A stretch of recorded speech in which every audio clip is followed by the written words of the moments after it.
is becoming increasingly more difficult because of our laws, to the point where I no longer touch anybody when I work as a bouncer. I ask them to remove themselves out of the place. If they don't, I call for the police. Unless, at this stage of my life, unless there's an immediate danger, either me or anyone who works with me or any of the customers, I don't put my hands on any customers. I simply call the police and have them removed. It really is. You don't know. Like I said, a person can catch you. You're dealing with drunks. You're dealing with, I'm a policeman in a nightclub which is full of drunks and drug addicts, late at night, acting crazy. It's actually more intense than just being a policeman. And on top of it, I don't have the badge to protect me. Wow. I'm like a cop. I have to keep order in a place that is full of drunks and alcohol, and drug addicts. In the middle of the night, I don't have a badge, so I have to depend on other bouncers, other security people that I work with to watch my back. It's almost like most of us have worked for a long time together. We all know each other. You know who's going to back you up. You know who's going to back you up. You want to work with people that you know your back is covered. If I'm dealing with a customer that's out of line, the other security guys or bouncers are, their jobs will be to watch my back, make sure that nobody's going to attack me from the back. When I first came to LA, I was working, I was doing a lot of underground clubs. I came to LA, I had basically no money. And I worked for this black security company, and we did security for underground clubs, different club every single night. Most of them were black and Korean clubs, and I was the only white person. I'm doing this club, it was called Peace Posse. Peace Posse? Peace Posse. 99% black club. It was an awesome club. It was my favorite club. It was fun. It was very exotic, exciting. And I was running security. It came to my attention that there was a problem in the pool room. There was a billiard table. So I walked to the billiard table and I see this guy with a pool stick on the table swinging at everybody. I'm like, look, man, get off the table. And he's like, fuck you, man, it swings at me. And somehow I was able to get between the swings and grab him by the neck. And when I did that, his chains, had a bunch of gold chains, they just broke. And while I did that, one of his friends from behind me, hit me with a beer bottle on the head. I had a security guy with me who rule amongst us, And that's just some funny things. I mean, at the same club one night, I had this other guy. Every time he came to work, he kept pulling his gun out and showing us his gun, and it was funny. One night, there's a fight that's breaking up outside of the club. One of them has a knife, so he pulls out, reaches and puts the knife underneath his throat, and takes his gun. And the guy just froze. He takes the gun, points it at him, and then just raises it up and shoots and just takes off.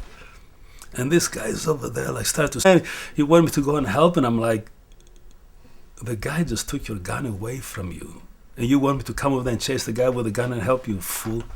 Anyway, you see all kinds of characters when you work. Some of them, are very loud. You're going to go to your car sometimes tonight, and you have to take seriously sometimes, or at this point of my life, if somebody threatens my life, I'm not going to let him get out of that club.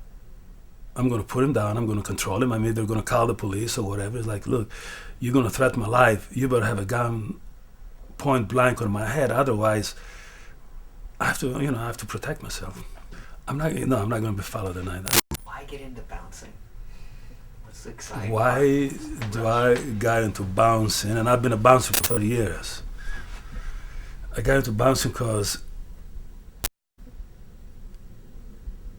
I had dreams of doing other things, hobbies, maybe it would be the better word. I loved the art of fighting. And I eventually really fell into acting, the art of acting. And in order to support those two habits, I had to work at night. So I had my days free to either study acting or study fighting. And I started with the best fighters in the world, like Rickson Gracie, the Machados, Rob Kamen. I mean, some superb fighters. And at the same time, I started with some great actors like Joanne Baron and Milton Castellas, and it paid the bills. It's not. I don't want to use the age. I think it's more in the character of the individual. But common sense would tell you that the older you're in this business, the more subtle you're going to be. But you don't see too many older bouncers. I'm an unusual case. To have a bouncer at 47 is not very usual in a club. By the time they get to my age, they grow up, they get another job. Or today you can go and work security outside of clubs because there's a big demand for it, and you can make $40 upwards per hour working security. So a lot of the bouncers that have been there for a while, eventually they're going to go to other security, real security work, or get in another line of work. Yes, I also do fight professional. And I am preparing for a fight. I have a fight coming up in March, April. Training for that. And yeah, I am training for it twice a day. And the type of fight that I do is mixed fighting, like UFC rules. So I have to train like a decathlete. You have to train in wrestling, and you have to train in jiu-jitsu, you have to train in boxing, you have to train in kickboxing. So it's very time consuming. Yeah, we're over there to protect the people that are there to have good time from the bullies that would come over there and disrupt. Because some people like to drink and have fun. Some people drink and they become violent and loud and want to bully their way around. Some people just got a bad attitude. I don't understand. Why would anybody who wants to start trouble for no reason at all? But there are people that do that, and it was always... I remember one guy a while back, the guy was like 6'6".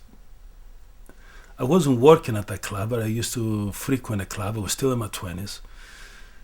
And this guy was a football player for North Carolina State. And he was one of the most arrogant men I've ever seen. He would just literally walk through the club, a crowded club full of people, and just push people out of the way like they didn't even exist. And I looked at him, this was like a continuous thing that was going on. I was like, why would anybody do that? And one day he pushed me. And we got in a big argument. The bouncers came and broke us up, but eventually we did get in a fight. And I beat the hell out of him. Tell me that again. What happened? He was a football player. I was a wrestler. The bouncers broke up the fight, so he was escorted out of the club, and I was left inside the club. Actually, what happened is his girlfriend hugged me, and he got very insulted by it somehow. Should have talked to him. Not that I'm trying to, but that's what happened. As a friend, not as in any other way. He knew me. So he's outside of the door, just screaming at me to go out, taunting me, and yelling all kinds of insults at me. So finally I said the hell with him, and I went outside, and as a wrestler, the moment I stepped out of the door, I just took him straight down. His head ended between the gutter, and I hit him about 6 times on the head, and I didn't realize after the second time he was completely out. Ambulance had to come, they took him, and they had to go. Anyway, I don't know. It was bad. Well, you're surrounded with women. The clubs, and usually very sexy women. Why is that a problem? It's a problem because they can break your concentration. You should be there looking, keeping your eyes open for trouble, and not, you have a lot of bouncers that are flirting, trying to pick up women. And, when you do that, you're not paying attention to what's going on. As a matter of fact, because at this point I hire bouncers to work for me, first thing I do is I tell you do not flirt on the job.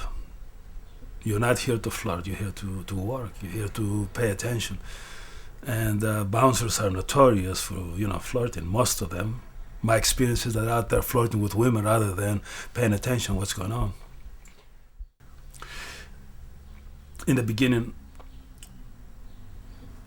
it affects you because, like, we're human beings. So somebody insults you, somebody confronts you in a menacing manner. Your instinct is going to rise, and you're going to get, uptight, confrontational. What's the word? Maybe I'm a little sensitive to this thing, so more so than other people, I had to work hard to not let it bother me, to sit in front of somebody calm and continue to do whatever I have to do without raising my voice or my temper in any way. And I feel that to be the most effective with people. I take the time before I go to work every night to remind myself that I'm not here in person. It's just a job. People do not insult me. They insult the position. I don't take things personally. I let it go up to a certain point. Yeah, it can affect you. It's not for everybody. It really takes a certain person to be a bouncer, to let these things fly over and not take things personally. People will insult you. They will look at you like, yeah, you're a bouncer. I spend more money tipping valets than you make a night. And when you're a middle-aged man doing that kind of a job, they can be, they're touching a certain sensitive side of you that you cannot help it by overreact sometimes.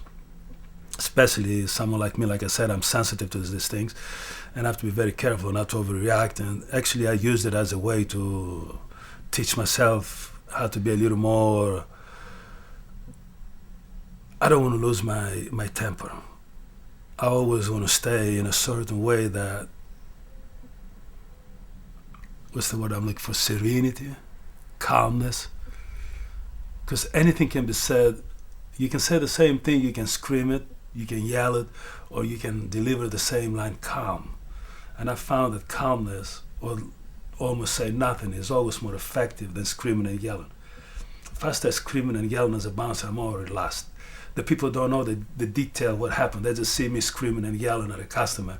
I look like a fool. So it is a part that I had to deal, and I found it to be one of the best lessons. Maybe I was put on this earth this time around. One of the ways to teach myself how to be calm when people insult me.